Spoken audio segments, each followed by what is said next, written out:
Hi friends, welcome to A to Z videos and vlogs. ఈరోజు మన special recipe వచ్చేసి చేపల పులుసు. ఎలా చేసుకోవాలో ప్రాసెస్లోకి అయితే వెళ్ళిపోదాం. ముందుగా కడాయి పెట్టుకోండి. కడాయిలో కొద్దిగా ఆయిల్, కొద్దిగా జీలకర్ర, ఒక ఎండుమిర్చి వేసుకోండి. అండ్ వాటితో పాటుగా కట్ చేసి పెట్టుకున్న ఆనియన్స్ అండ్ పచ్చిమిర్చి. అండ్ ఈ చేపల పులుసు మరింత టేస్టీగా రావడం కోసం మేమైతే ఇక్కడ కొద్దిగా ఆనియన్ పేస్ట్ని కూడా వేసామండి. ఈ ఆనియన్ పేస్ట్ వేయడం వల్ల చేపల పులుసు అనేది కొంచెం చిక్కగా అండ్ చాలా టేస్టీగా వస్తుంది. వీటన్నింటినీ ఇందులో వేసిన తర్వాత గరిటెతో ఒకసారి బాగా కలుపుకోండి. ఆనియన్స్ కొద్దిగా ఫ్రై అయిపోయిన తర్వాతకి ఇందులో కొద్దిగా పసుపుని యాడ్ చేసుకోండి. పసుపుని వేసుకొని మరొకసారి కలుపుకున్న తర్వాతకి ఇందులో కొద్దిగా అల్లం వెల్లిగడ్డ పేస్ట్ యాడ్ చేసుకోండి. ఈ అల్లం వెల్లిగడ్డ పేస్ట్ అనేది అప్పటికప్పుడు ప్రిపేర్ చేసుకుంటే చాలా బాగుంటుందండి. ఒక 5 మినిట్స్ పాటు కుక్ చేస్తే మనకైతే పచ్చివాసన పోతుందండి. అండ్ ఇక్కడ నేనైతే చిన్న ఉల్లిపాయలు, సాంబార్ ఉల్లిపాయలు అంటారు కదండి, అవైతే యాడ్ చేసుకున్నాను. ఈ చేపల పులుసులో ఈ సాంబార్ ఉల్లిపాయలు కూడా చాలా బాగుంటాయండి. టేస్ట్ మనకి మరింత బాగుంటుంది.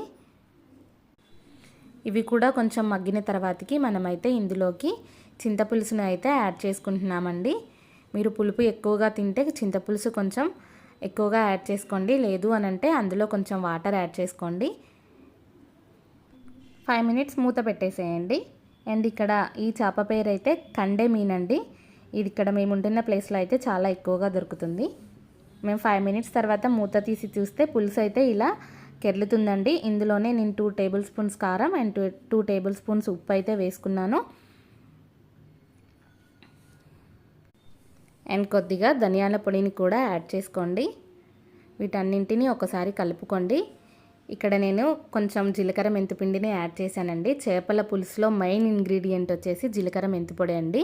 ఈ జీలకర్ర మెంతిపొడి వేయడం వల్ల చేపల పులుసు చాలా టేస్టీగా ఉంటుంది. ఒక 5 మినిట్స్ తర్వాత మూత తీసి చూస్తే మనకైతే ఇలా ఆయిల్ పైకి తేలడం అయితే స్టార్ట్ అయిపోయిందండి. ఇప్పుడు మనం ఫిష్ ముక్కలు అయితే ఇందులో వేసేసుకుంటున్నాము. ఫస్ట్ అయితే నేను ఫిష్ హెడ్స్ అన్నీ అందులో వేసానండి. ఫస్ట్ హెడ్స్ వేసి ఒక 5 మినిట్స్ తర్వాతకి మిగిలిన ముక్కలన్నింటినీ అందులో యాడ్ చేసుకోండి.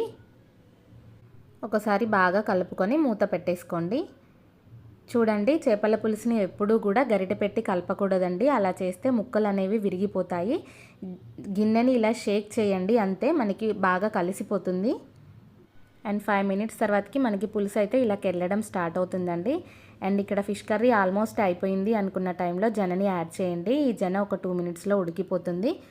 అండ్ ఇక్కడ కొద్దిగా ఎల్లిపాయలు దంచేసి వేసుకున్నానండి. కొద్దిగా కొత్తిమీరని కూడా యాడ్ చేసుకున్నాను.